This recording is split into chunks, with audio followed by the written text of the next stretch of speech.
Olá, pessoal, bom dia. Sejam mais uma vez bem-vindos à disciplina de Psicologia aplicada ao Direito, né? Estamos em março de 2021, estudando hoje behaviorismo.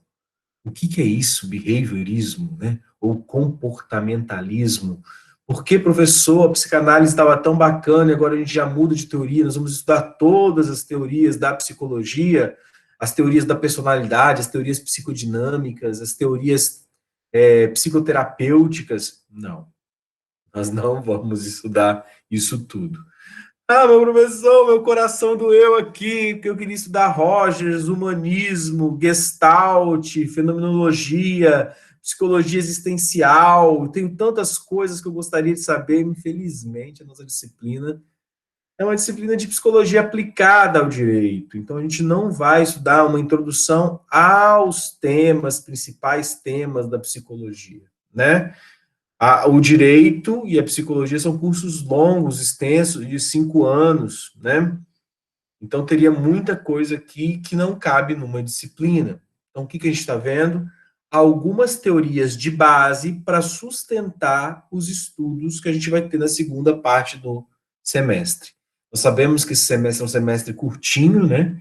Mas a gente vai dar conta aí de avançar um pouco nos temas que são caros à psicologia jurídica ou psicologia forense. Então, infelizmente, nós não podemos fazer uma introdução a todas as psicoterapias ou teorias psicodinâmicas que vão tentar explicar a personalidade, tá? E o funcionamento da mente. Até porque poderíamos pegar, então, sei lá, processos básicos. Só processos básicos nós gastaríamos pelo menos 7 aulas.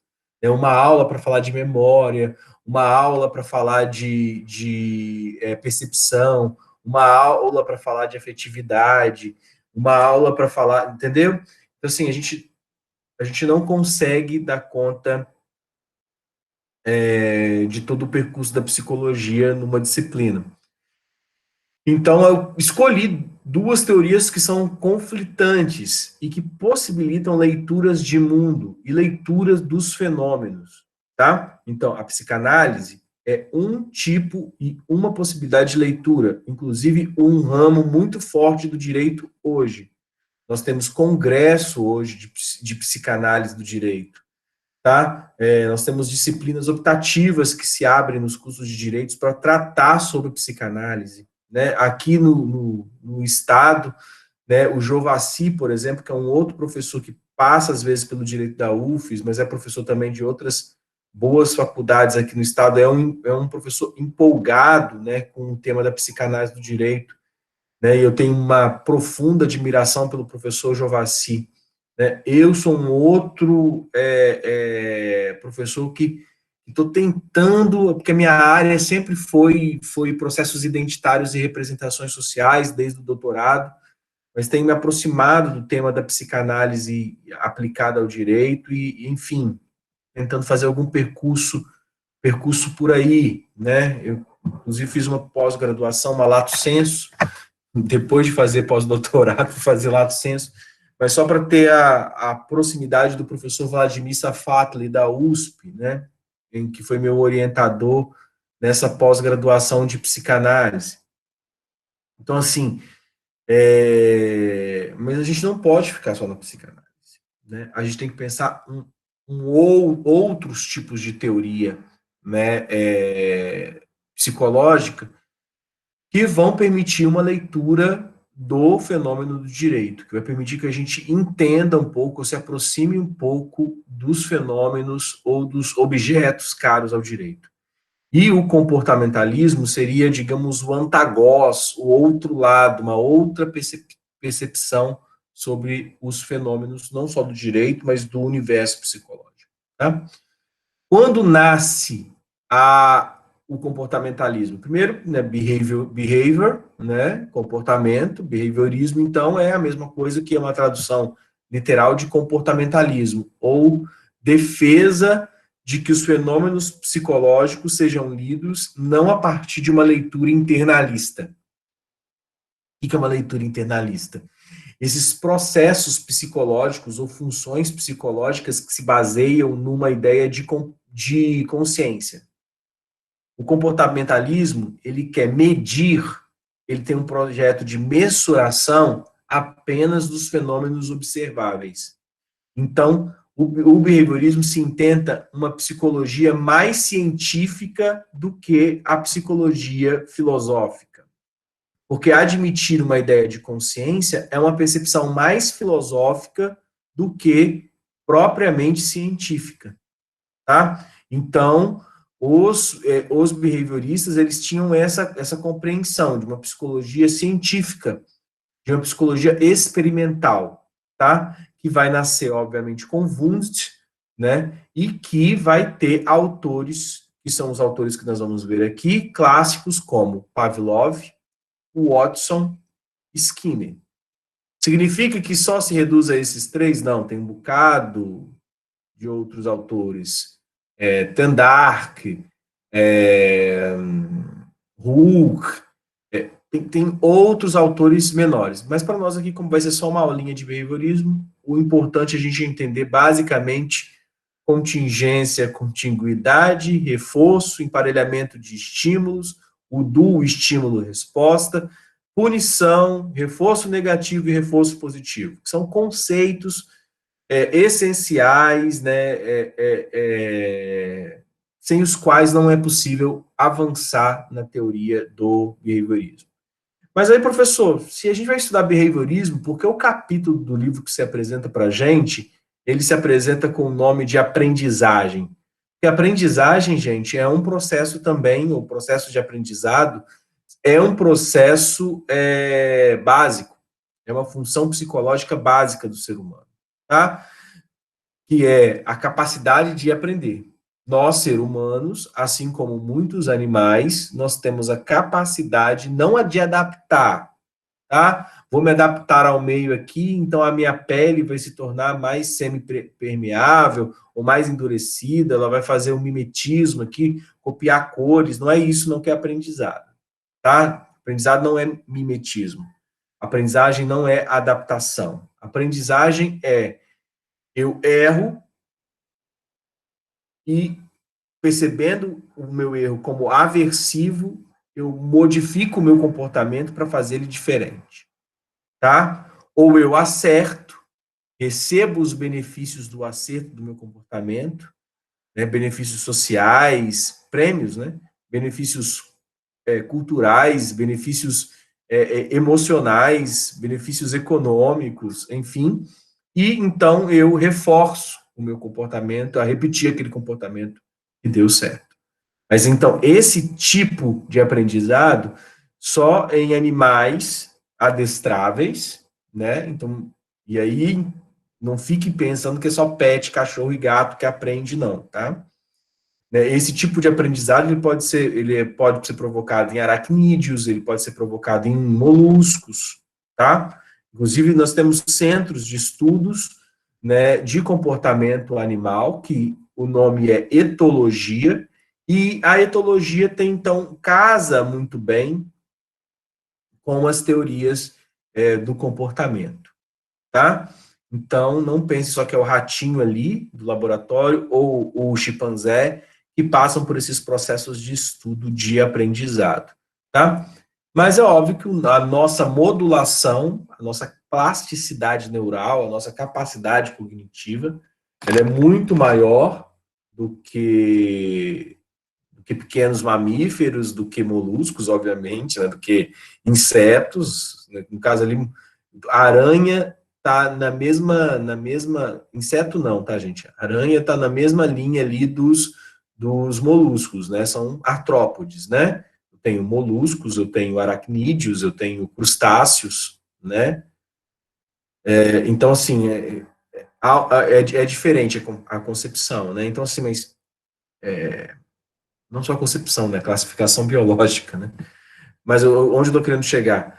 Que aprender ou a metodologia de se colocar frente ao mundo de maneira a aprender com erros e acertos, modular os próximos comportamentos, prever e planejar os comportamentos, é uma característica que casa com essa teoria do behaviorismo, tá? Então, Né, aprendizagem, capítulo 6, o texto, o livro chama-se Ciência Psicológica. Deixa eu ver se está perto aqui, que eu poderia até já mostrar o livro. Tá aqui.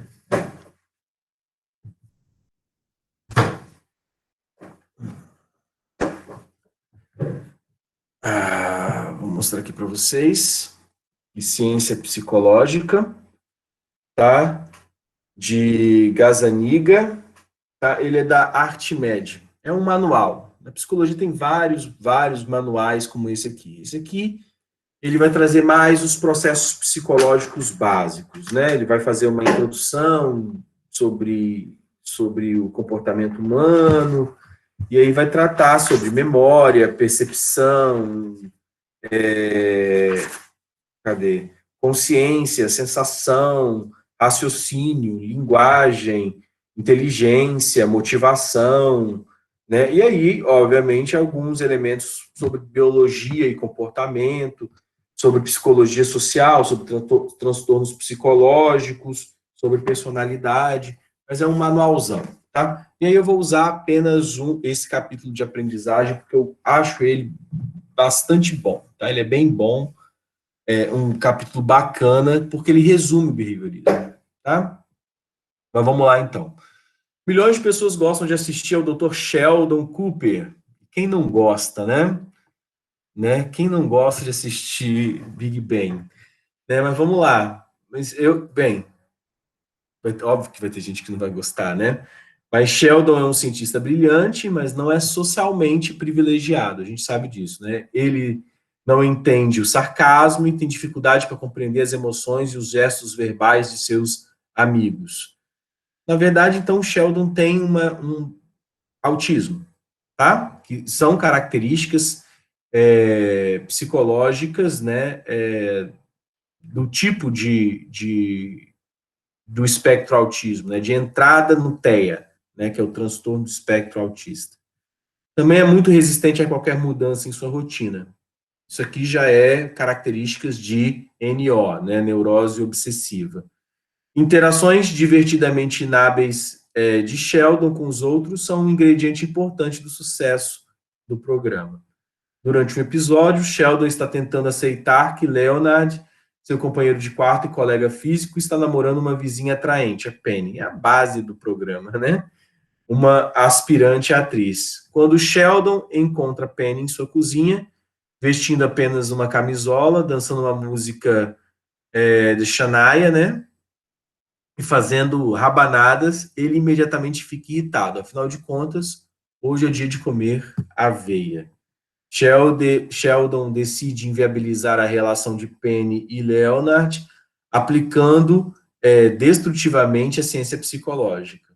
Quando se levanta para colocar seu prato na pia, Penny alegremente se oferece para levar também o prato de Sheldon. Ele agradece e oferece a ela um chocolate, que Penny come com alegria.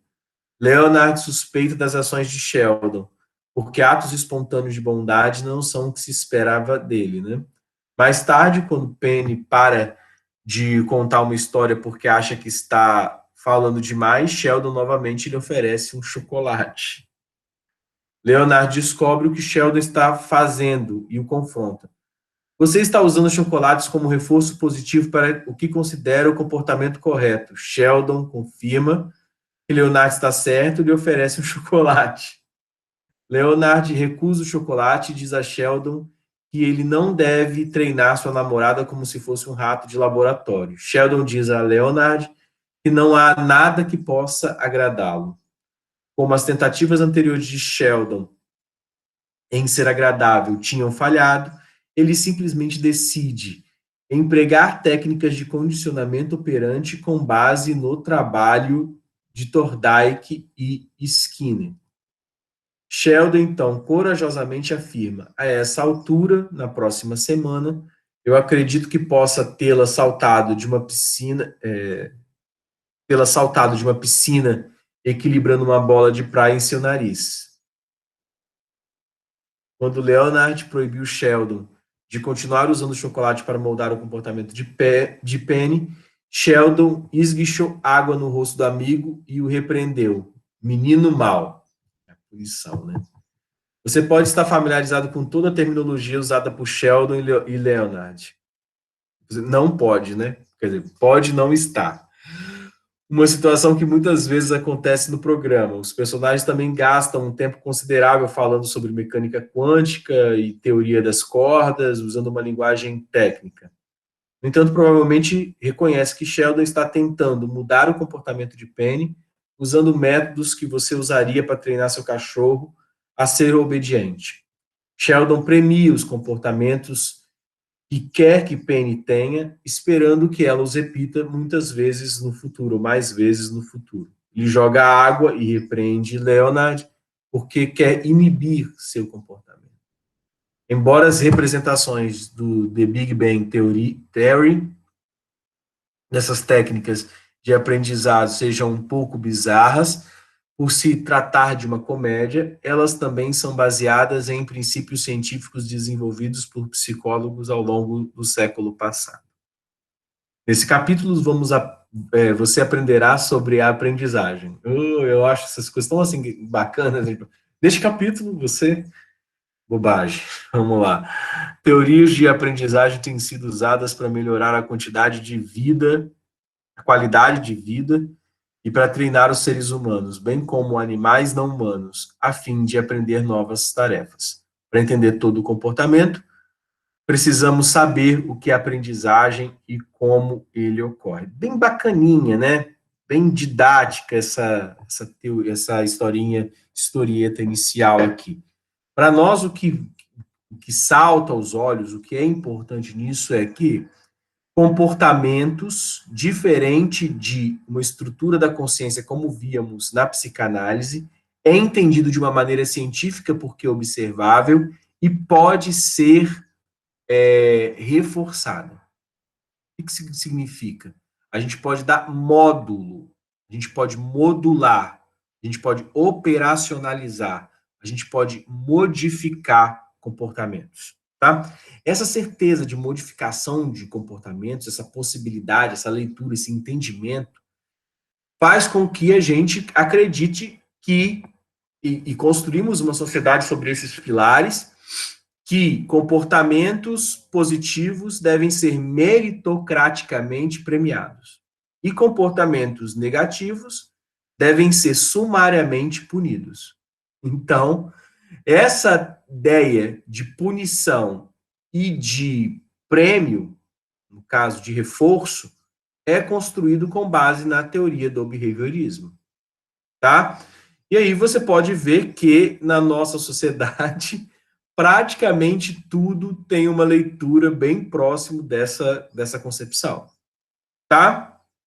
Se eu tenho um comportamento negativo e é o operador do direito que vai estar ali na ponta como lança, né, como espada dessa ideia de justiça social, né, de punição, né, e aí, no caso, não só os operadores do direito, né, mas aquilo que Althusser chamava de os aparelhos repressivos do Estado, até porque o direito ele entra como um aparelho muito mais ideológico do que propriamente repressivo, mas ele entra nessa ideia de modulação, né, junto com o aparato policial, né, com o exército, né, com o poder de polícia.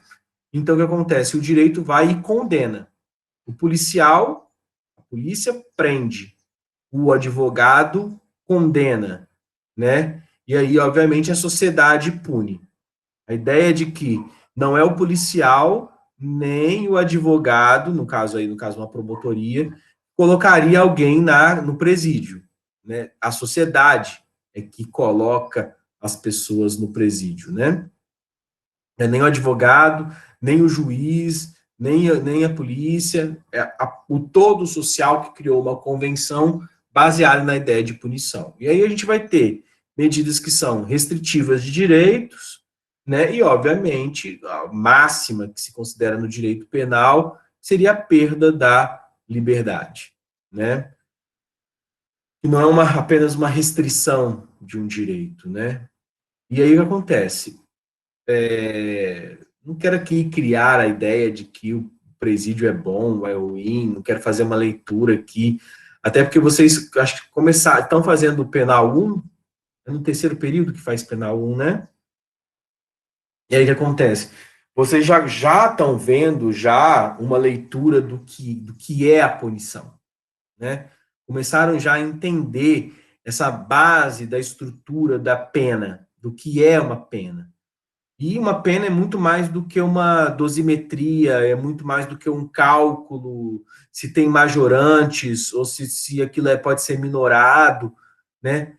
Para além disso, as teorias da pena, elas são uma estrutura fortemente baseada na ideia de que o comportamento humano pode ser modificado. E que a perda, a punição, a perda da liberdade provocaria no indivíduo o desejo de voltar a ser livre e não cometer o crime depois, novamente. Então, não é só o não cometimento do crime, né? A ideia de reforma da sociedade, né? Reforma daquele sujeito.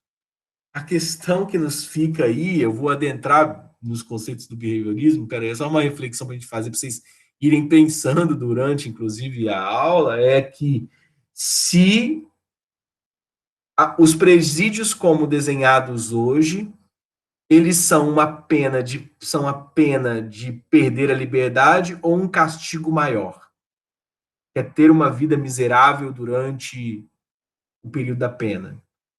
Porque um outro conceito aparece no direito, que é o da dignidade da pessoa humana, e é se o presídio oferece a possibilidade de manutenção da dignidade. Tá? E a gente sabe que muitos presídios, o sistema prisional, ele não tem conseguido ser um remédio amargo, que é o que a sociedade esperava. Ser um remédio amargo é possibilitar a reflexão e a cura daquele sujeito, né? Que ele entenda que o comportamento, que os seus comportamentos sirvam como uma base amedrontadora, né? A pessoa tem medo daquilo ali, então ela não vai cometer aquele crime. Outra perspectiva, gente, seria a lei de Talião, né? O olho por olho, dente por dente, tipo, roubou, corta a mão. E a gente sabe que existem sociedades hoje, ainda no contemporâneo, se configuram, né, lá no Oriente, num Oriente escondido aí, não televisionado, né, esse tipo de legislação moral, não sei nem se civilizacional, mas pré-civilizacional, né, continua existindo, né? Fato. Mas a gente tem hoje o cometedor de crimes, né? Aquela pessoa ali, vou chamar de marginal, porque marginal tem uma outra configuração, inclusive para o fenômeno psicológico, mas enfim, o cara que tem propensão ao cometimento de crime, muitas vezes não entende a punição cadeia, né, ou a perda da liberdade como uma punição, não tem medo disso, do sistema prisional, até porque já às vezes já foi, já voltou várias vezes, né? Então, um sistema de justiça com vinculação frágil do ponto de vista psicológico e, ao mesmo tempo, um presídio que não permite, não possibilita que o cometimento do crime seja a penalização com a perda da liberdade, mas penalização muito pior, que é a perda de dignidade na alimentação, perda de dignidade numa série de coisas. E aí tentam passar para a gente ainda algumas falas, algumas representações que acham que é vida de rei, né? A gente fala assim, esses presidiários estão lá comendo a marmitinha gostosinha, sem trabalhar, ganhando um salarinho que vai estar juntando depois, e não sei o quê. Quer dizer, é um desconhecimento total do que é a realidade prisional. Porque a gente sabe muito bem, né? E geralmente é no terceiro período mesmo que vocês estão do curso de Direito, que os professores de penal levam os alunos, não sei como é que vai ser agora na pandemia, né? Não tem possibilidade disso, né? Mas levam os alunos do direito para conhecer a realidade prisional no estado do Espírito Santo, né? E é bom essa ida à cadeia, né, para entender, porque tem gente aqui que vai pegar a parte civil e não vai chegar perto da cadeia nunca. Vai ser um advogado de escritório e não vai nada de presídio, né? Nada de penal, né? Que ainda se for promotor ainda tiver se ligar ao sistema de justiça na forma de promotoria ainda e aí provavelmente ou no caso do advogado particular ainda talvez ainda tenha algum contato. Mas é importante o conhecimento disso, que muito da realidade prisional, ao invés de servir como uma pena, um castigo para que aquele comportamento seja repensado, quando não tem a devida estrutura, na verdade funciona ao contrário, como reforço positivo da lógica do crime. Porque ele vai estar ali aprendendo, porque ele está ali num convívio complicado. Ele não vai ter expectativa ou esperança, porque a marca prisão às vezes funciona como um carimbo, né, para o resto da vida da pessoa. Né? O ex-presidiário é sempre presidiário. Presidiário de uma construção estereotipada, né, presidiário por uma leitura social de que não acredita efetivamente no sistema de correição. Então, por nós não acreditarmos que as pessoas melhorem efetivamente e acredita que nasceu ruim, vai morrer ruim, ou ficou estragado, não vai ser o presídio que vai funcionar, vai ser como uma faca que tira o estragado da fruta e que ela vai continuar ruim e tal. Então, essa construção estereotipada, então, muitas vezes funciona como um reforço, ao invés de modular o comportamento, tá? Então, óbvio aqui que a gente está falando aqui com o Sheldon, aqui com essa introdução aqui, de uma maneira bem romântica ou cotidiana de como funcionam a questão de modular comportamentos, né? Mas a modulação, né, a modelagem de comportamentos via relação entre behaviorismo e direito penal é muito mais complicada, tá? Mas vamos lá. Vamos entender aqui, compreender um pouco desses processos aqui. Obviamente que eu não vou me centrar na ideia de aprendizagem por si só, mas a gente vai avançar um pouquinho na ideia de que, ao nascermos, os nossos aprendizados eles se dão completos por uma ideia sensorial, por experiências sensoriais, mas é como se o behaviorismo, negando a ideia freudiana de associação, entendesse o quê? Que esse aprendizado ele não é feito, não é realizado a nível de consciência, mas a nível de comportamento, tá? É essa a perspectiva de Watson. A ideia de uma negação da teoria freudiana, rejeitando qualquer iniciativa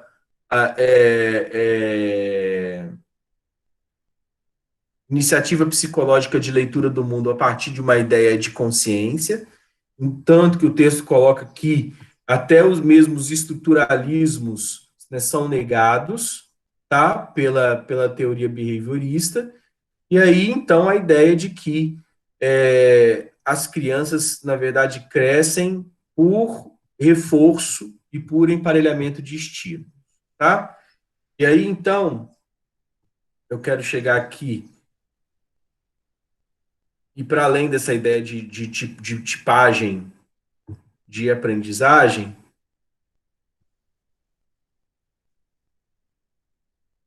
a ideia de que existe modelos bem simples de aprendizagem, que é o hábito e a sensibilização, tá?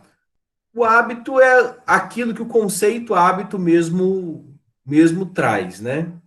E é a ideia de que suponha que você mora ou trabalha em um ambiente ruidoso. Você aprende a ignorar o ruído constante porque não precisa responder a ele, né? é quando você fica ali muito próximo do mar. A gente é um estado aqui que tem mar, e que você para de escutar com o tempo as ondas do mar. Você para de escutar os barulhos da rua, né? Por que isso? Porque você criou o hábito, tá? Então, essa ideia de habituação é importante. O conceito consiste na diminuição da resposta comportamental após a exposição repetida a um estímulo. Então, aquela estimulação deixa de ser uma estimulação, tá? Tendemos a notar coisas novas ao nosso redor. Se algo não é nem gratificante nem prejudicial, a habituação nos leva a ignorá-lo. E isso cria um conceito de automatismo, uma ideia de que nós fazemos algumas coisas automaticamente porque habituados nesse processo de seleção, né, dos estímulos. Então, nós fazemos isso, a nossa mente trabalha nesse sentido, né, escolhendo os estímulos a que vai ser habituado, tá? E a ideia de sensibilização consiste, né, é o justo contrário, né, consiste no aumento na resposta comportamental após a exposição a um estímulo. E óbvio, então, nós temos, cada pessoa, alguns estímulos que são mais sensibilizáveis a algumas pessoas e outros estímulos que são menos sensibilizáveis. É porque lidamos de maneira diferente, por exemplo, justamente com os órgãos do sentido. Para alguns, né, a percepção de calor e de frio é diferente, inclusive de dor e prazer, tá? Mas fato é, nós somos estimuláveis. Eu quero chegar neste ponto. Ou seja, nós somos condicionáveis. E aí nós pegamos o primeiro dos teóricos aqui, que é o Ivan Pavlov, né, que estava estudando, né, tem um desenho aqui bacana no capítulo que eu quero pegar, que é o estudando saliva de cachorro. Estava estudando, ele é um fisiologista, ele não é um psicólogo, tá? Ele era um estudioso, então, estava estudando o processo de digestório e a produção de saliva, tá? E ele deu conta do seguinte processo. Não, não é esse aqui. Ah, é esse aqui que tem. Isso aqui que eu queria. Tá? Que é a ideia de que o alimento, ao aparecer, né, ser apresentado o alimento para o cachorro, tá? Este alimento representa para o cachorro um estímulo não condicionado. ENC significa estímulo não condicionado. Você pode, alguns textos vai trazer o termo em inglês, seria SU, tá? Que é a ideia de inconditional, né, e de estímulo sem condição, tá? Então, por que o alimento seria um estímulo não condicionado? Porque o cachorro, ao salivar, apresentaria uma resposta também não condicionada. Não condicionada, gente, significa que é não aprendida. Ela é anterior, ela é biológica, né? E nós nascemos com vários desses tipos de reflexo, tá? Por exemplo, quando você pega e coloca o dedo na palma da mão de um bebê, esse bebê logo fecha a mão. Isso inclusive, é um teste psicológico para fazer psicodiagnóstico na cognição de bebês, né? Se tudo está bem com o sensório motor, né, com o aparelho sensorial da criança, de tato, ao colocar o dedo na palma da mão, ela vai fazer um reflexo chamado reflexo palmar, ou apego inseguro, que é esse movimento de fechar a mão e segurar. Isso é de tal força, é tão forte, que você consegue, muitas vezes, levantar o neném com as duas palmas da mão, ele segurando os dedos, tá? Isso é um reflexo incondicionado. Agora nós temos tantos outros, tá? O médico faz isso também, né, na anamnese, né, o clínico geral, com crianças, então isso ele faz muito, que é o teste do martelo, né?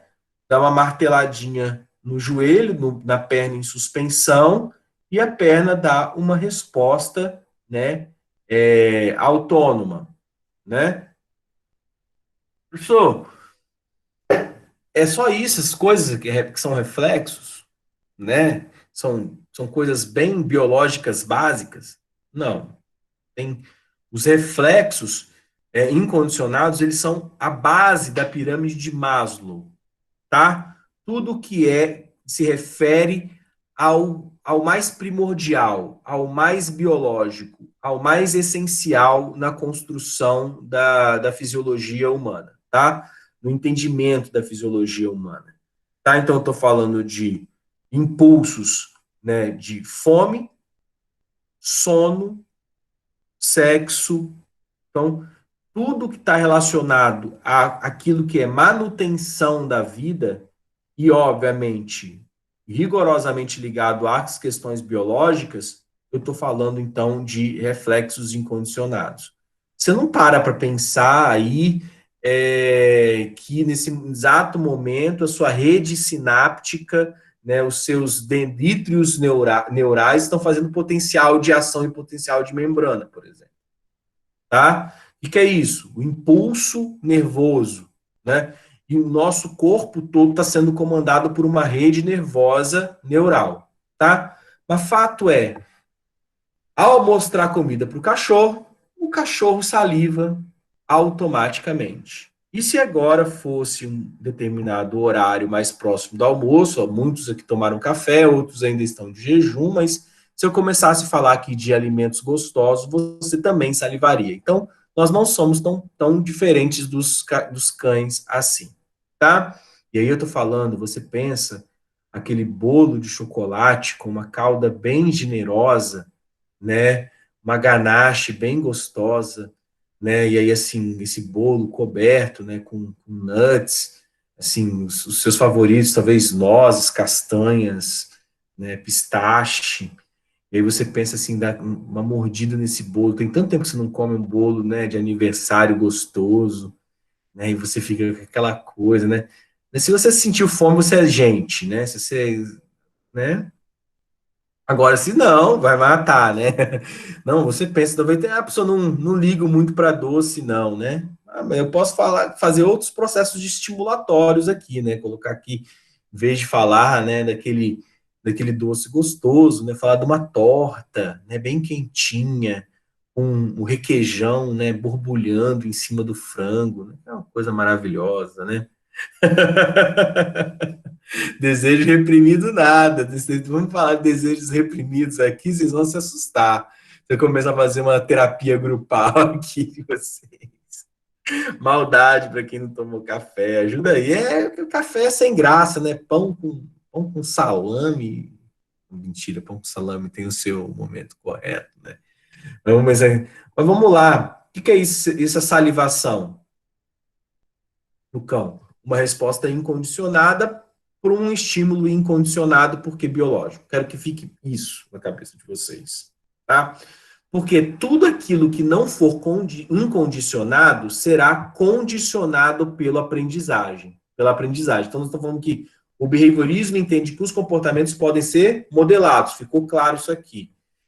Ficou claro também que essa condição é uma condição ambiental.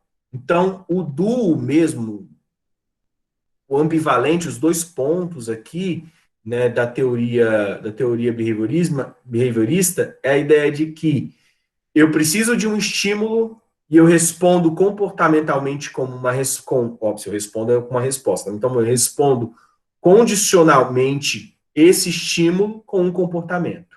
Então, os meus comportamentos são respostas a processos estimulatórios.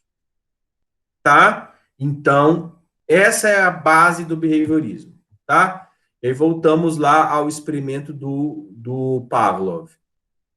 E aí, ele deu conta de que ele podia apresentar um estímulo neutro, que significa o quê? Uma estimulação que não tinha nada a ver, não representava algo para o animal, e aí, se eu tenho um estímulo neutro, aqui no caso eu estava mostrando um metrônomo, uma ideia, né, clássica, não era um metrônomo, era, né, a gente pode colocar aqui o apito, né, pode colocar aqui o sino, né, mas enfim, o sino e o apito, e não ter nenhuma resposta, porque não foi feito um processo de condicionamento.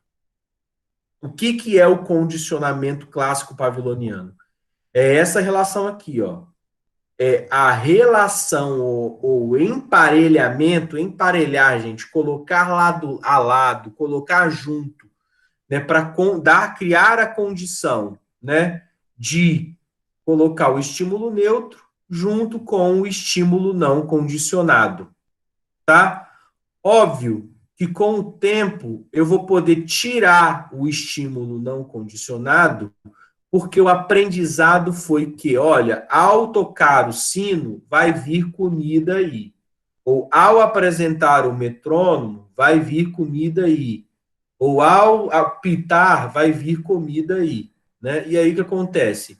Com o tempo, este estímulo neutro, por emparelhamento de estímulos com o estímulo não condicionado, vai se tornar um estímulo condicionado e, obviamente, provocar uma resposta condicionada, ou, se você preferir, adestrada, aprendida. Tá? Então, durante os ensaios de teste, o metrônomo clicando, que é um estímulo condicionado, é apresentado sem comida e a resposta do cão é medida. Né? Esse era o experimento do Pavlov. Né? Quanto de produção de saliva seria provocado por esse processo de aprendizagem ou de condicionamento, né, sem a apresentação de estímulos biológicos não condicionados. Tá? Então, essa é a ideia pavloniana que a gente tem no behaviorismo. E assim, muitas teorias se construíram a partir dessa ideia de que tudo poderia ser condicionado. Inclusive, o Watson tem uma frase clássica, né, John Watson, que diz que do behaviorismo, que diz o seguinte: me dê 20 crianças e me encomende o que você deseja. Delas, poderei fazer 20 médicos, ou 20 professores, ou 20 bandidos.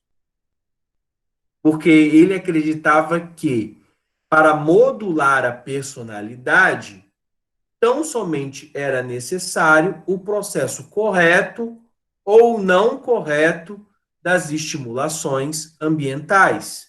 E que o comportamento, então, seria totalmente provocado por essa estimulação.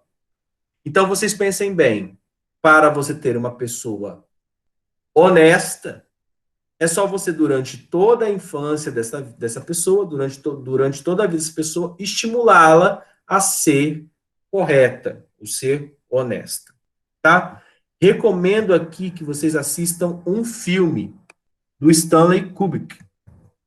Talvez muitos já tenham assistido, mas quem assistiu, recomendo para assistir de novo. Quem não assistiu, recomendo que assista. Que é Laranja Mecânica.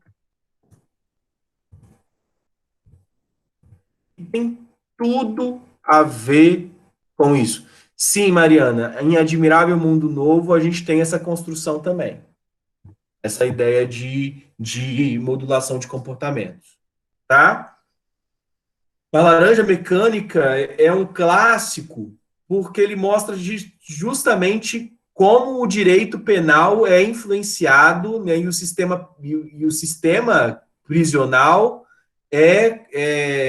foi construído, inclusive trazendo elementos da sociologia inglesa, né, que é o panóptico de Bentham, tá? Que eu faço outra aqui, sugestão, né? Que é a ideia do Gran Hermano, né, do Big Brother, do olho que vigia tudo. E vou fazer uma leitura disso daqui e, obviamente, vou querer fazer uma crítica disso com base em Michel Foucault, né? Mas vamos lá. Para quem não assistiu Laranja Mecânica, eu vou dar um spoiler aqui na aula do filme, né? Não vai estragar a sua experiência com o Kubrick, porque é um daqueles 100 filmes, né, daqueles catálogos das listas, né? 100 filmes para assistir antes de morrer, 100 joias do cinema mundial, né? Vai ter muito filme ali que vai estar só mostrando coisas. Eu já parei para assistir essas listas, né? Para fazer esses experimentos de lista. E tem muito filme ruim ali, né? Mas o que acontece? Tem muito filme ruim ali também ruim, né? Porque são inovações, né? São movimentos inovadores, são películas, a maneira de utilizar a câmera, a maneira de fazer a narrativa do fílmico, né? O intertexto fílmico, né? Mas o Laranja Mecânica tem que ser assistido, tá? O que acontece?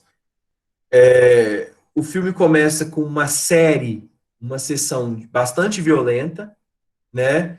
De jovens, então, que sentem prazer com o processo de violência, né? São estruturas sádicas, e começa a parear a sociedade como sendo vítima do sadismo dos maus. Então, o movimento ali, então, o filme começa com gangues, né? E essas gangues, então, se encontrando e simplesmente se violentando. E você não entende bolhufas do porquê eles estão fazendo aquelas coisas, aquela malvadez, né? Tipo assim, aí começa a perguntar de onde vem a malvadez humana, né? Por que essas pessoas estão fazendo isso? Pelo simples prazer de serem violentos, né? E essa violência, então, ela cria em nós um asco inicial no filme. Né? Ela provoca em nós um asco. Tanto que tem gente que, aí ó, a Esther já até coloca, tem gente que para de assistir justamente porque sente o peso da violência. Porque são os meninos todos de branco, com comportamentos bem mecânicos, bem no sense, né? E vão lá, entram, violentam, estupram, roubam, quebram. É bem pesado. As cenas são bem pesadas. Há uma cena de uma violência com um casal, né? Que eles quebram, roubam, estupram, e é bem pesada, assim, tá? Mas nós ali observando aquilo ficamos pensando assim, gente, é óbvio que o filme ele permite essa licença poética de elevar tudo a uma potência muito maior do que se é, né? Ou às vezes não, né? Às vezes a vida imita a arte, né? Mas a gente fica assim, gente, mas por que tudo isso, né? De onde vem a violência? E aí então um dos meninos é preso e aí nesse sistema prisional ele começa a sofrer um processo de condicionamento operante por punição. E aí, o condicionamento operante, vou falar mais quando chegar no Skinner daqui a pouquinho, porque eu acho que os elementos teóricos são muito tranquilos para vocês, que já têm uma afinidade com ciências humanas e sociais, então eu não preciso gastar tanto tempo aqui para explicar o ponto ótimo do behaviorismo, o entendimento ótimo do que é uma contiguidade e tal, mas eu vou chegar, tá? E aí o que acontece? Ao entrar nesse presídio, eles começam a fazer um experimento de modulação com esse sujeito violento, e eles começam assim, eles dão para ele um remédio que provoca enjoos, forte enjoo, né? E aí tem aquela cena clássica, né, que é a abertura dos olhos, porque então a cabeça é fixa no cinema e ele não pode movimentar a cabeça, ele não pode deixar de se sujeitar ao filme. Então ele vê aquele filme, passa horas assistindo cenas de violência, né? Coisas que ele mesmo fazia. Cenas de estupro, cenas de destruição, de guerra, né? Barulho, desordem, tá? E, obviamente, sem poder fechar os olhos, sem poder virar o rosto e sentindo enjoo. Uma vez, duas vezes, três vezes, um quarto do filme é isso. É esse castigo, e que a sociedade acha que está fazendo bem, né? Que está ali condicionando ele, né? Tipo, está sendo castigado porque ele era mal mesmo, e a gente até acha que ele tinha que ser castigado mesmo, porque a gente pega uma raiva tão grande do personagem que a gente, na hora do castigo, quando começa os castigos, a gente fala assim, aí, bem feito, se fode aí, né? Tá vendo? Você tem um castigo, e a gente aceita isso, só que a gente começa a criar um laço de empatia também, e achar que está sendo demais, porque ele quer vomitar e não consegue, e o filme é muito gasturento, né? Vamos pegar um tema, provoca bastante, nos torna bastante sensíveis a essa situação. Com o tempo, eles começam a apresentar, né, para as autoridades políticas o experimento, né, dizendo que, olha aqui, ó, dá certo. Chega e fala, o cara não consegue mais falar um palavrão, eles ficam brincando, eles riem nas apresentações científicas, né, tiram sarro, que ele leva um soco e ao invés de dar um soco de volta, ele sente náusea, né? Isso mostra o processo de despotencialização do sujeito frente ao condicionamento. Ele foi condicionado a não reagir de maneira violenta. Ele foi condicionado a sentir náusea, a passar mal, a sentir fortes dores no estômago. E aí entende, então, o cara sai um robozinho. Né? Ele sai de lá assim, falando mecanicamente, falando roboticamente, e simplesmente respondendo aquilo que lhe é perguntado, e com hábitos, né? Com fortes hábitos relacionados à extinção do comportamento violento, tá? Até que o filme mostra a falência das teorias comportamentais, porque ele se vê diante do sistema de agressividade, se vê diante dos seus antigos copains, né, dos seus antigos companheiros, sofre vai sofrendo violências de todos os tipos dos dois lados da sociedade e se ri desse sujeito despotencializado e dos próprios companheiros violentos que querem o amigo de volta e o agridem. Então ele é fruto da violência dos antigos companheiros, porque não é mais o companheiro que eles esperavam, e sofre a violência social, até o momento que ele explode, né? E ele se rompe, então, deste processo e volta a fazer tudo de novo. E aí eu não vou dar spoiler do finzinho, que é legal, que seria que vocês vissem isso. Essa teoria, né, do comportamentalismo, ele não só gerou filmes bons. Aqui a ideia não é só fazer uma recomendação para assistir o Laranja Mecânica. É para a gente perceber que nós somos, a todo momento, pelos aparelhos repressivos ou pelos aparelhos ideológicos do Estado, entendidos como entidades ou como pessoas sujeitas à modulação de comportamento. A multa no Código Brasileiro de Trânsito, usar o cinto, tudo isso passa por uma ideia de estimulação e resposta. Não quero levar multa. Então, o cara coloca a quinta mesmo na reta e começa a parar quando ele vê o pardal ali, né? Quando ele vê que vai receber uma multa.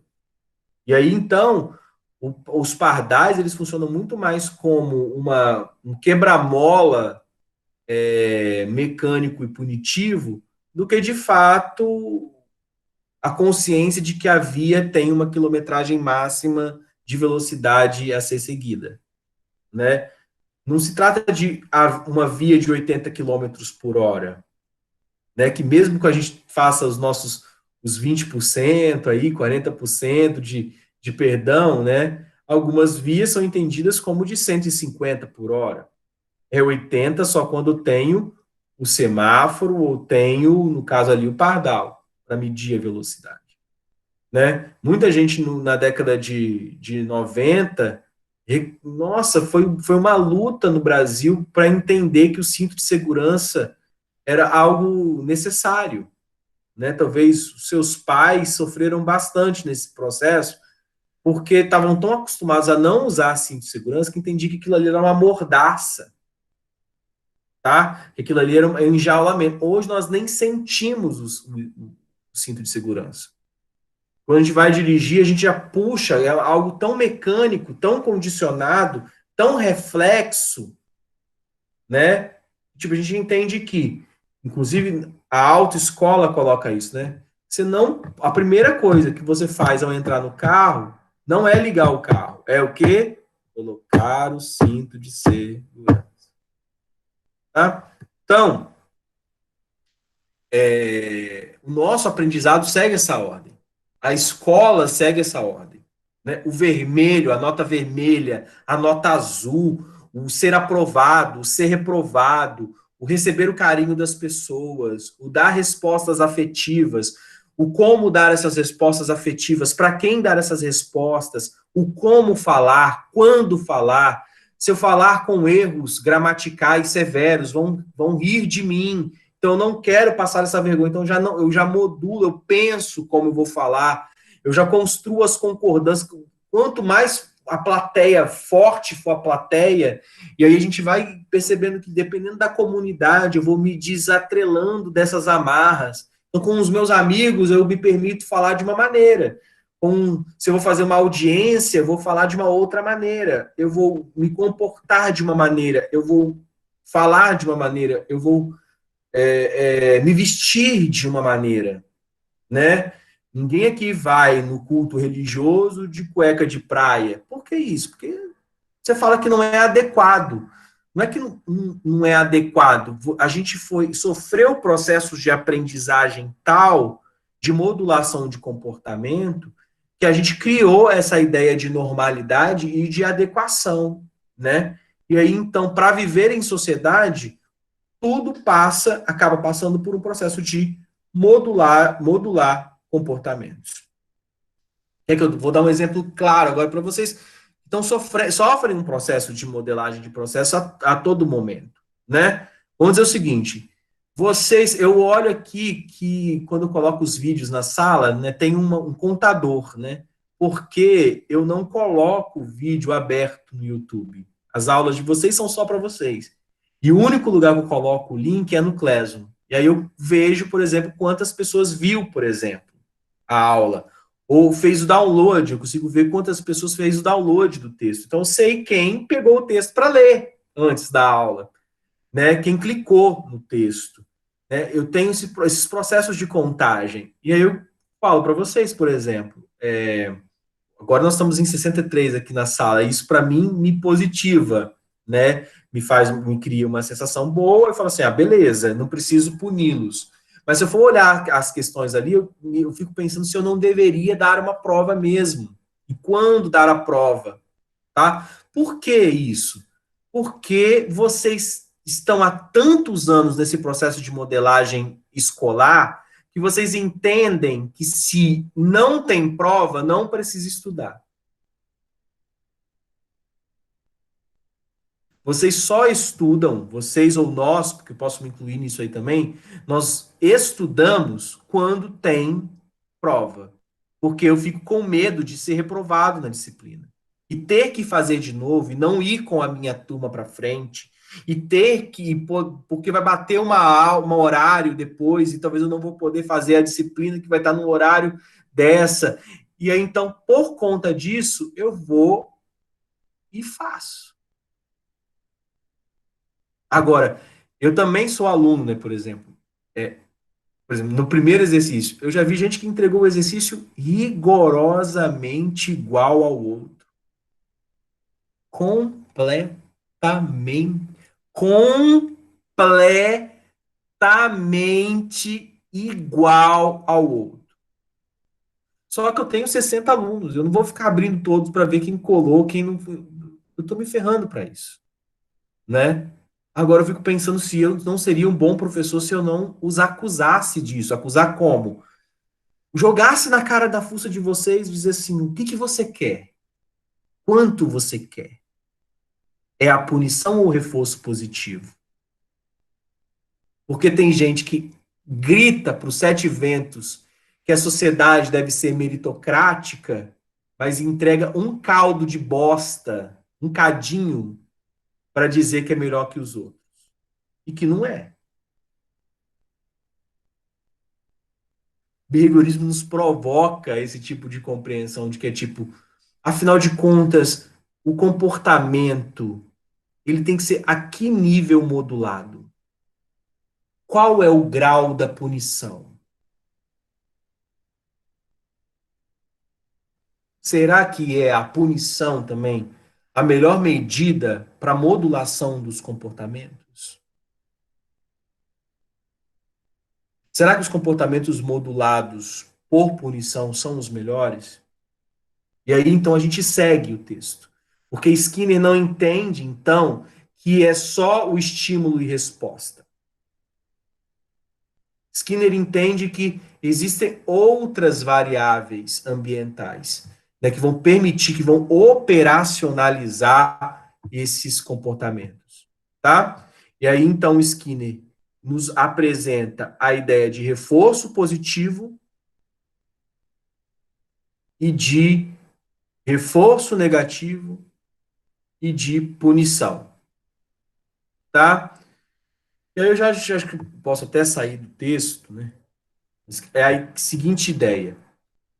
Gente,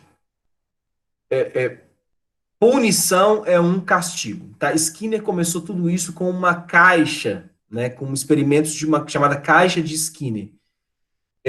Hoje nem a gente é até proibido nos cursos de psicologia a gente fazer isso com os ratinhos, né? Hoje, porque fala assim, não vai, os meninos não vão aprender nada, porque tudo pode ser aprendido por um programa de computador. Entendeu? Então, os meninos hoje da psicologia estudam modelagem de, na verdade, chama-se AEC, né? Análise experimental do comportamento. Né? Aprendem AEC com softwares, em que ele vai lá apertando como se fosse um é Pokémon, não. Como é que é aquele bichinho? Tamagotchi, né? Não tem lá o Tamagotchi? Que tem a hora de dar comida, a hora de não sei o que, a hora de tal coisa. E aí, então, aprendem por sistemas de computacionais, né? Mas eu não, eu já tô ficando antigo mesmo. A gente aprendia antigamente com rato. E aí, o que acontece? Meu rato, inclusive, chamava Nietzsche, né? O nome do rato era Nietzsche. Mas ele aprendeu bonitinho, ele contava até 15, até 20, tá? Era um rato bastante condicionado, não dá para falar que ele era inteligente, tá?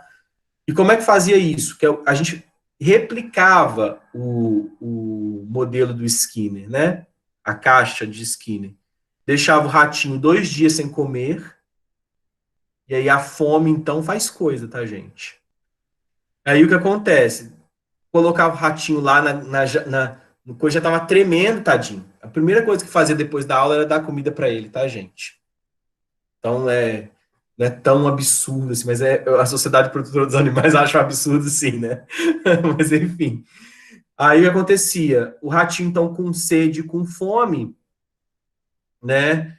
Ele fazia tudo, né? Então tinha uma alavanquinha lá, ele começava a cheirar a alavanca e tal, aí ele apertava a alavanca quase que sem querer a primeira vez, e aí a gente deixava programado na caixinha, quando ele apertava a alavanca aparecia uma gotinha de água.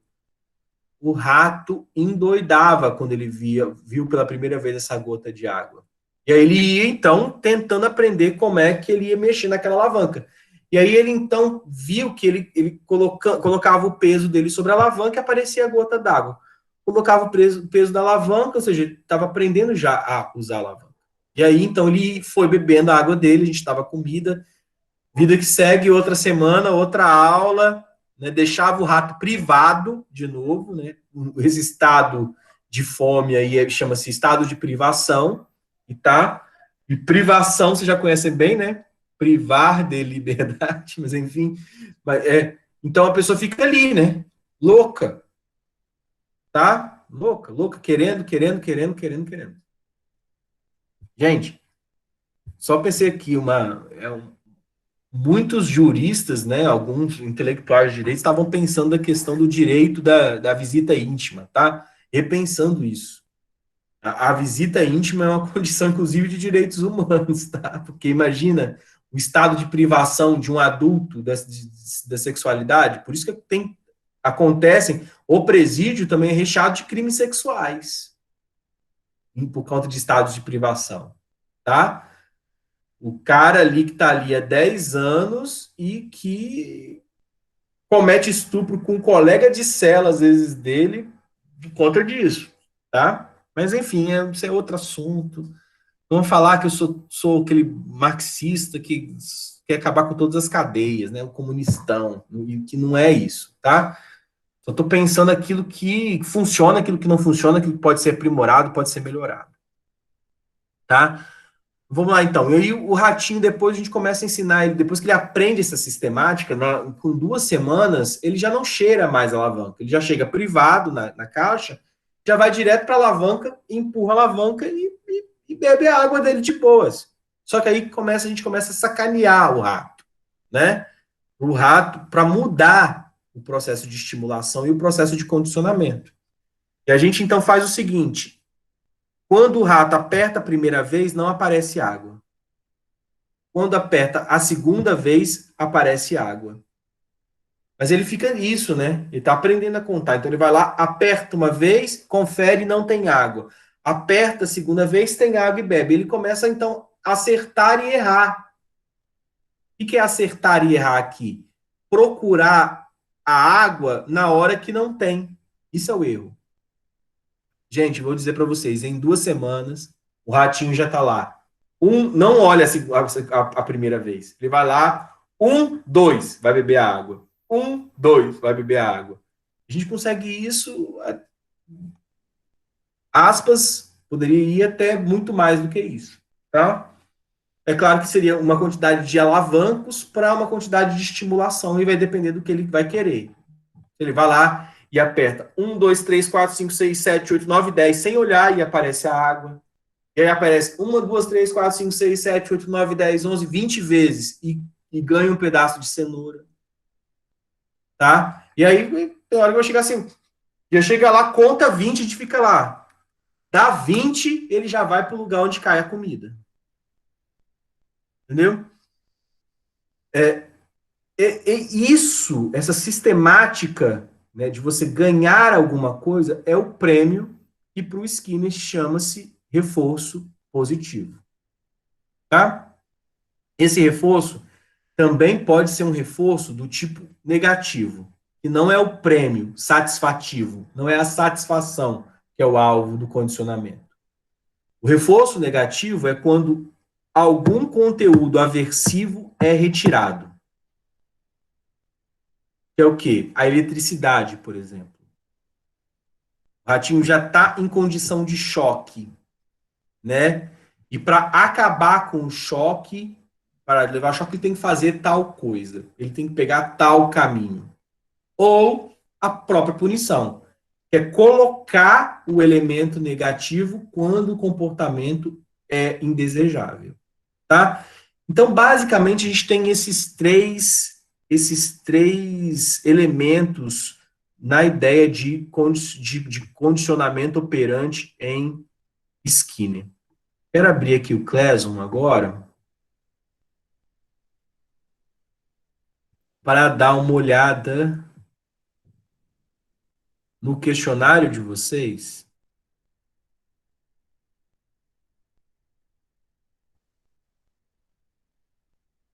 e pensar aqui junto as perguntas. Deixa eu ver.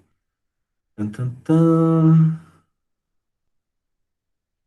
Gente, contingência é uma relação entendida pelo behaviorismo como uma ação efetiva de causalidade, quando uma relação de causalidade é efetivamente posta.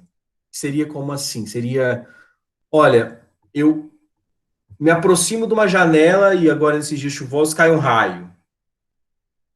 Eu me aproximo da janela e cai um outro raio. Tem pessoas que vão construir uma contiguidade, que é o quê? Ela entende que, erroneamente, é ela, ao se aproximar da janela, que vai cair um raio, tá?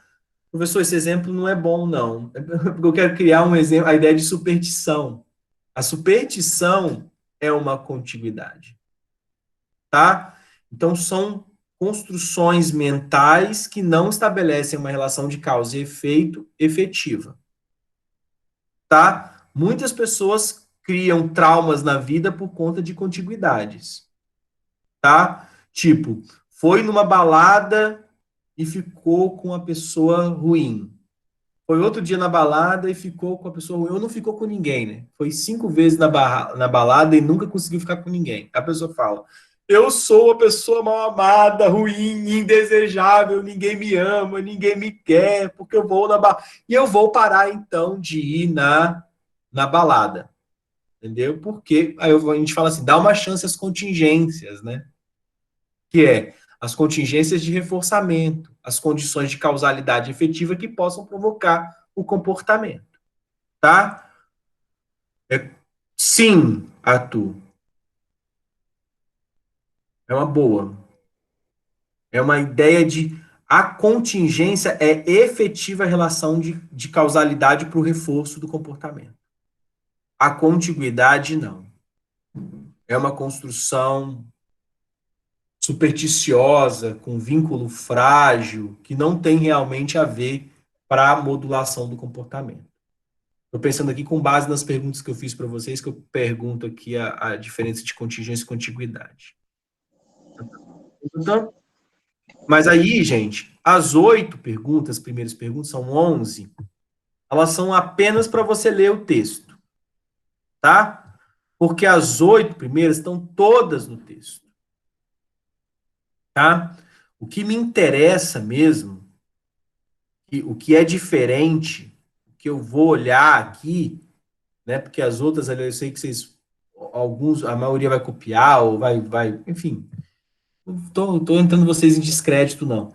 Eu tô falando assim, vai ficar muito parecido, não tem como mudar. Aí são conceitos, né? Então eu não estou interessado nisso. Estou interessado da 9 a 11, que é como o behaviorismo pode ser relacionado ao sistema prisional. A 10, o que seriam mais interessantes para a vida em sociedade com base no behaviorismo?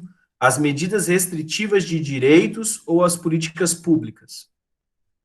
E 11, por que um presidiário pode sair pior do que entrou? Eu coloquei isso, obviamente, em aspas. E eu acho que é muito do que a gente está discutindo aqui agora, né?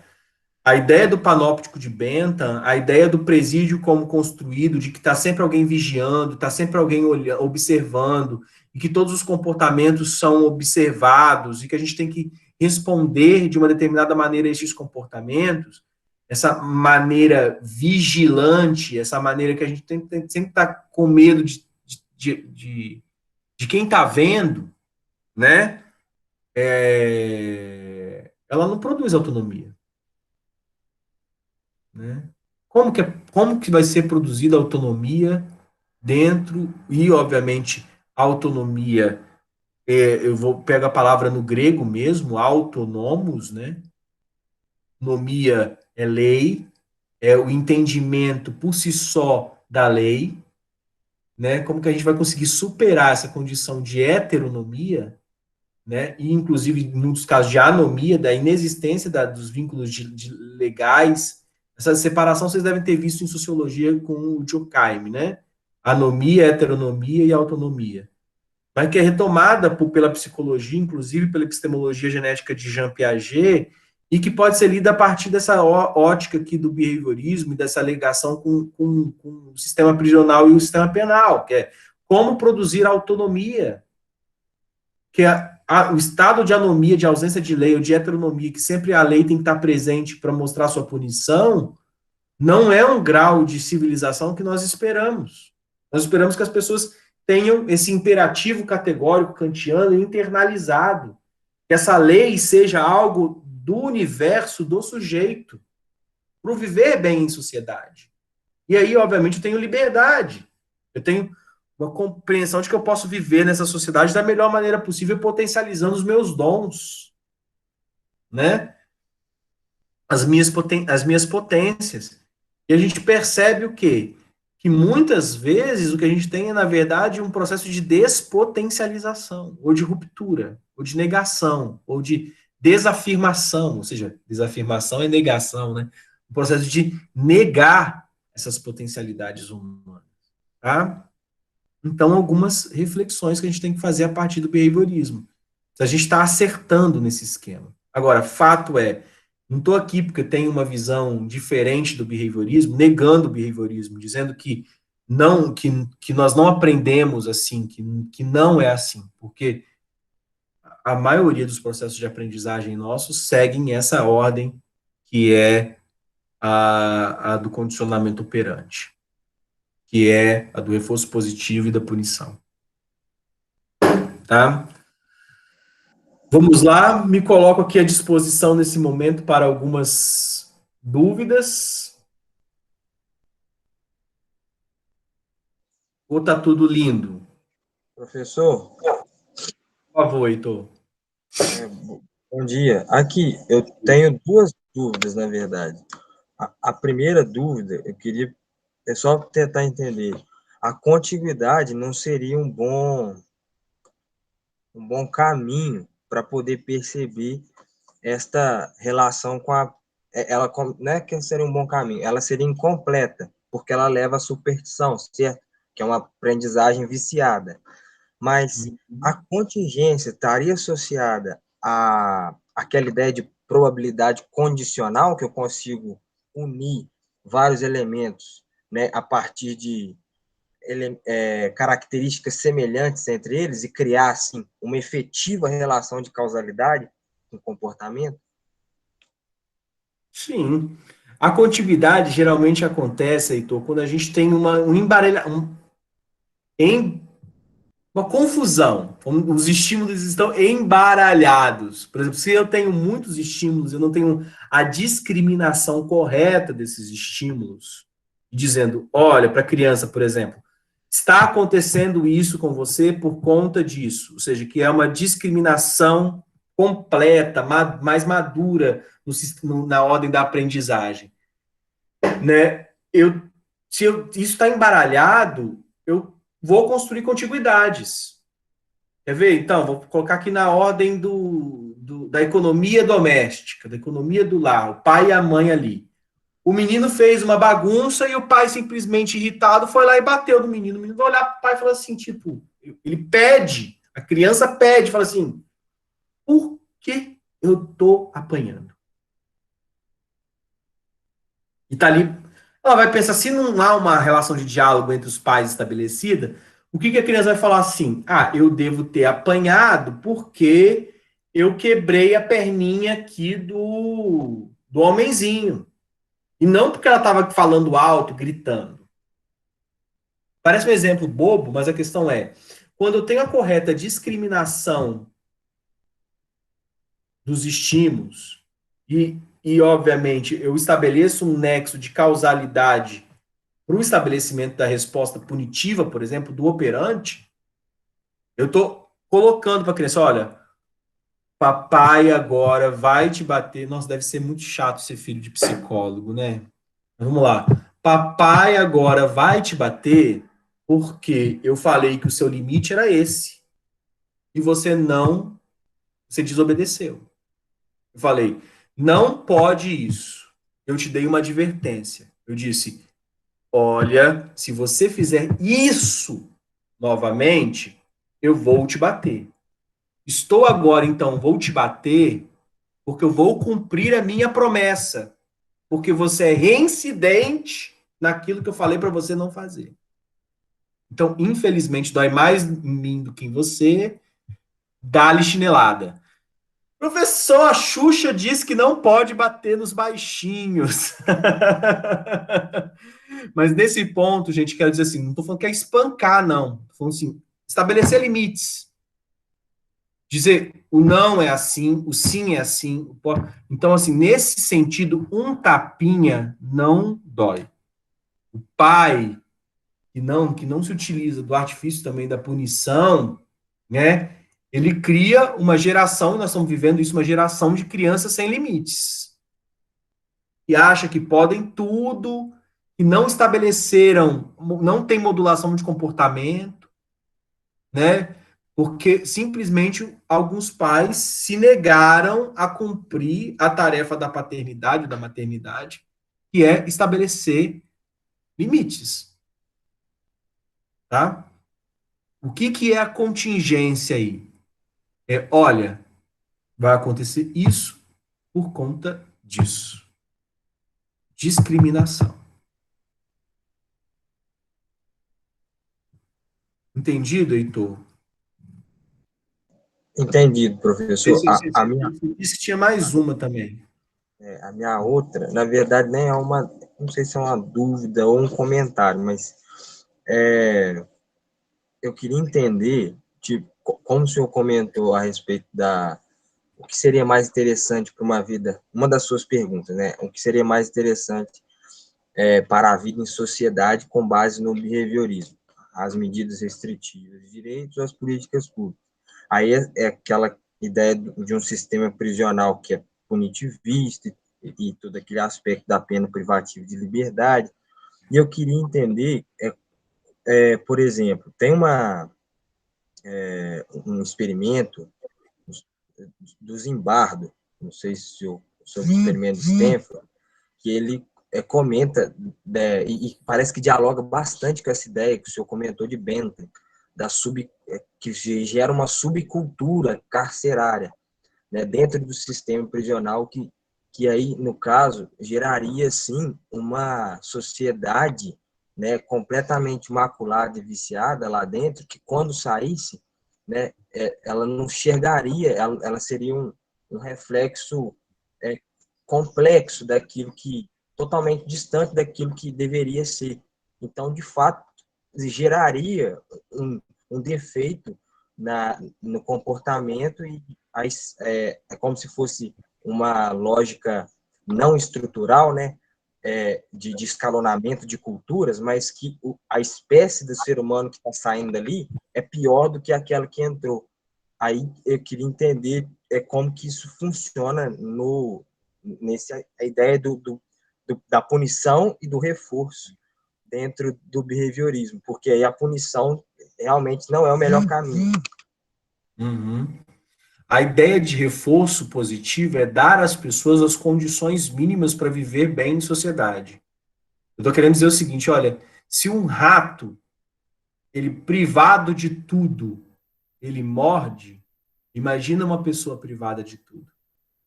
Estamos falando de pessoas, às vezes, que não têm modulados os comportamentos que a sociedade espera que ela tenha, porque ela não recebeu da sociedade, ela não se sentiu partícipes da sociedade para produzir algo que preste. Tipo, eu não tenho saúde, eu não tenho educação, eu não tenho moradia, eu não tenho nada. O tráfico que se me apresenta como condição de possibilidade de eu ter alguma coisa nessa vida.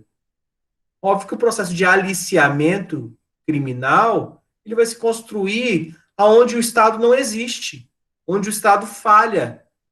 Eu até gosto, o governo tem as políticas sociais aqui no governo do Espírito Santo, e não estou fazendo uma defesa também não, mas eu tenho um nome que eu gosto muito, que é Estado presente, né? Estado presente. O que é isso, Estado presente? É quando o Estado efetivamente se apresenta construindo políticas públicas e sociais. Não estou falando que aqui dá certo, não. Estou falando que eu gosto do nome, tá? Então, quer dizer, como que eu vou esperar que os comportamentos sejam modulados do jeito que a sociedade deseja que esses comportamentos sejam modulados, se ela não dá condições de estimulação favorável para que esses comportamentos sejam selecionados? Então, a sociedade não tem feito o seu papel, né? Não tem cumprido, o Estado cumprindo satisfatoriamente o seu papel a ponto de cobrar da sociedade também esse processo natural de seleção meritocrático das funções dentro da sociedade, né? Então, faça uma reflexão sobre a importância das políticas públicas nisso, né? Não é quem vem primeiro o ovo ou a galinha, não, mas é óbvio, eu preciso dar condições mínimas das pessoas viverem, para depois cobrar delas, né? E muitas vezes a cobrança, o estigma, a estereotipia e a punição, elas vêm antes do processo de construção de uma sociedade. Eu espero que a punição vai construir uma sociedade melhor. É todo mundo ser armado que vai construir uma sociedade melhor.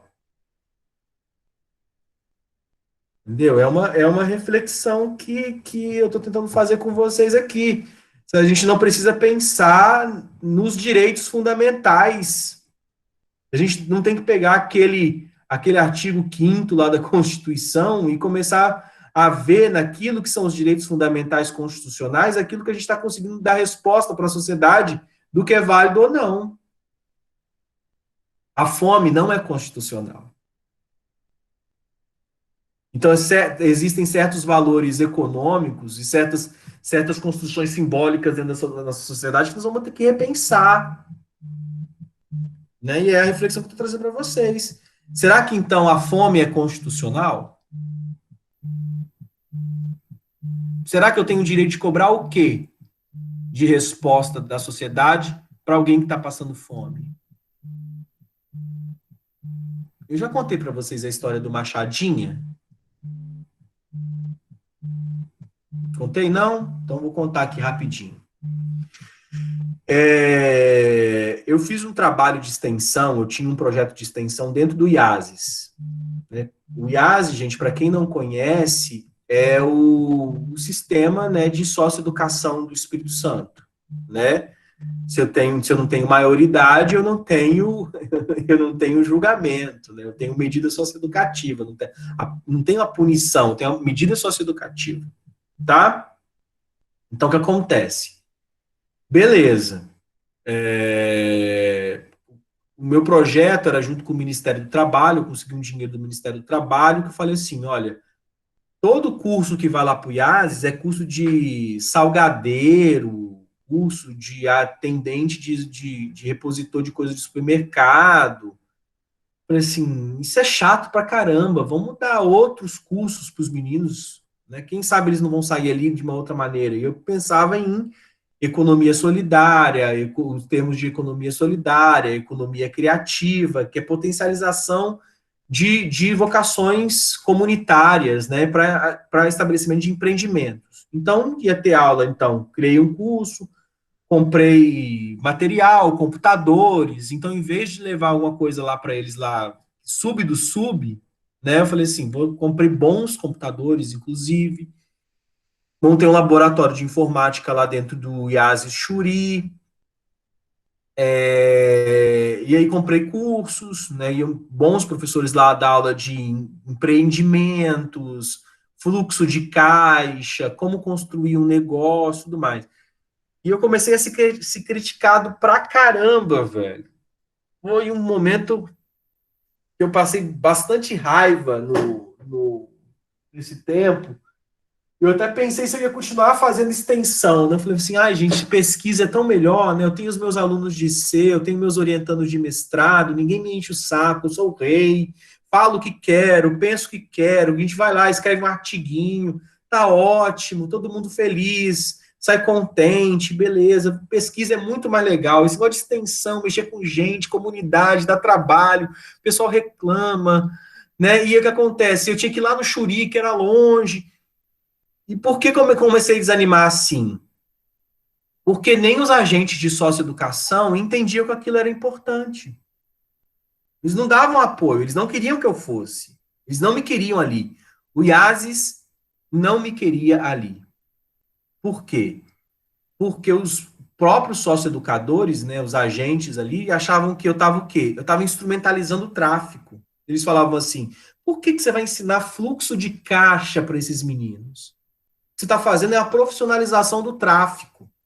Está ensinando contabilidade para um menino que vai chegar depois lá na comunidade e vai começar, então, vai fazer o estudo de como ter mais lucro com o tráfico. Aí eu ficava puto com isso, né? Por quê? Porque eu pensava o seguinte, velho, ainda assim, se ele chegar lá e sair da condição de fogueteiro e se tornar o contador da boca, eu vou ficar mais feliz porque esse menino que foi assistido por mim vai ter alguma condição melhor do que ele tinha antes. Porque você acha que você mandando ele para ensacolar compra no Carone, ele vai sair melhor, ele vai ser melhor? Porque eles achavam que esses meninos se cometeu com alguma infração, uma infração, né? Enfim, não é crime, né? Não, é ato infracional. Se cometer algum ato infracional, o destino dele é ser empacotador de compra no Carone. Gente, e eu de modo algum aqui estou sendo preconceituoso, dizendo o seguinte, que não é digno ser empacotador de compras do Carone, tá? Estou querendo dizer o seguinte, que por que uma sociedade ou um grupo considera que porque alguém errou, que ele tem que ser condenado a ser aquilo que ele acha que a pessoa tem que ser. E geralmente é ser menos. Ser menos, poder menos, consumir menos, que é o crivo da miserabilidade. Que talvez seja a maior de todas as condenações. As pessoas querem condenar as outras a terem uma vida miserável. Né? Isso é tenso. Tá? Mas eu já estava no auge da minha tristeza ali naquilo, querendo que acabasse, e aí eu conheci a história aí entrou um aluno novo que era o Machadinha, né?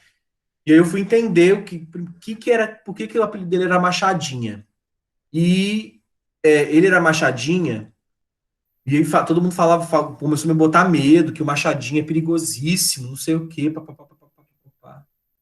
Gente, ele era Machadinha porque ele, ao chegar em casa, depois da escola, ele presenciou o padrasto estuprando a irmã mais nova dele. Ele, para tentar proteger a irmã, a primeira coisa que ele viu foi um machado e deu algumas machadadas no padrasto e matou o padrasto. E eu fiquei pensando sobre isso, sabe? Nessas conversas, aí eu comecei a conversar com o Machadinha, me tornar mais próximo dele, e aí eu comecei a pensar se eu não seria um Machadinha. Se eu assistisse, presenciasse a mesma cena, com as mesmas condições ambientais, morando no mesmo lugar, com as mesmas perspectivas de vida, se eu não seria um Machadinha. E eu comecei a pensar para os atos infracionais e para as medidas socioeducativas de uma outra maneira, e comecei a entender essa realidade de uma outra maneira. Ninguém é bom ou mal porque nasceu bom ou mal, porque tem uma genética moral, porque tem um RNA, um DNA da maldade ou da bondade. Se o behaviorismo está correto, nós somos frutos de uma história de reforçamento. Nós somos fruto ou resultado, e os nossos comportamentos, a maneira como a gente lida com a vida e com as pessoas, é fruto de uma história de reforço e contingência. E aí, se eu sou fruto disso, será que não é mais interessante, ao invés de tentar analisar pelo final da história, começar a provocar e produzir começos de história melhores? Porque a punição é o fim da linha. Será que a gente não tem que começar a investir no meio da linha? No início da linha? Por exemplo, e algo que é importante que vocês estudem. A escola no Brasil ainda não é uma escola para todos.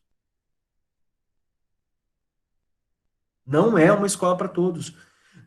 É só vocês analisarem as redes municipais de educação e pensarem nos déficits, que não existem ainda matrículas para todos. E fora o processo natural de evasão que é construído. Só você olhar claramente. Vai ter mais creche do que primeiro ano, menos segundos anos, menos terceiros anos. Só você olhar ali na escola, né? Tinha cinco primeiros anos. 3 segundos e 2 terceirões. Ué, o que aconteceu com parte daquele grupo que estava no segundo e não veio no terceiro? Só reprovou? Isso em todas as escolas, gente. Particular, pública, municipal, estadual. Então, a educação ainda não é algo universal no Brasil. Então, quando eu levo vocês a fazer uma reflexão sobre a necessidade de potencializar as políticas públicas, é isso. É o mínimo de justiça. Tá? É isso, gente.